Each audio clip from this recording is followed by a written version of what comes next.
Bonjour à tous, aujourd'hui nous allons parler de la fonction constante.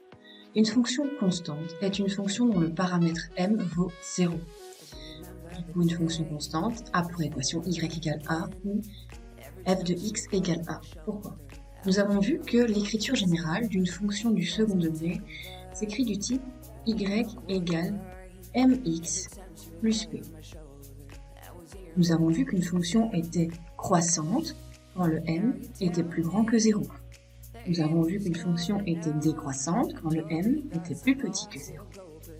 Maintenant, nous étudions le cas où la fonction est constante, où elle ne croît pas et ne décroît pas.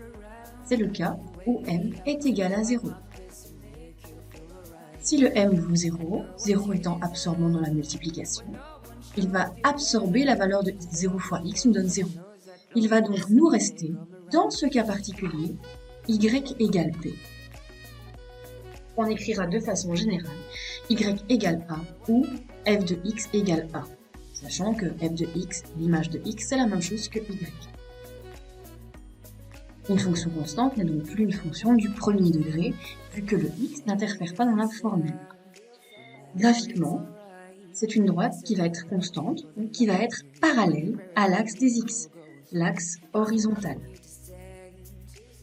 Elle passe par le point de coordonnées 0P ou 0A.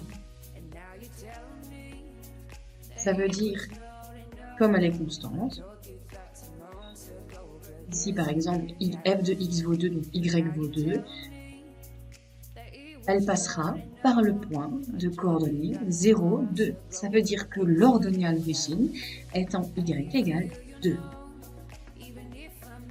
Si la valeur de p est négative, d'accord, tout simplement, la fonction ici viendra couper l'axe y en moins 1. C'est toujours une droite qui est parallèle à l'axe des x. Alors, une fonction constante n'a pas de racine, à l'exception d'une fonction particulière y égale 0.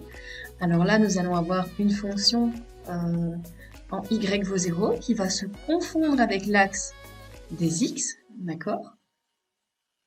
On peut l'appeler h par exemple, h de x vaut 0. Ici, c'est une fonction qui va avoir une infinité de racines, donc c'est un petit cas particulier.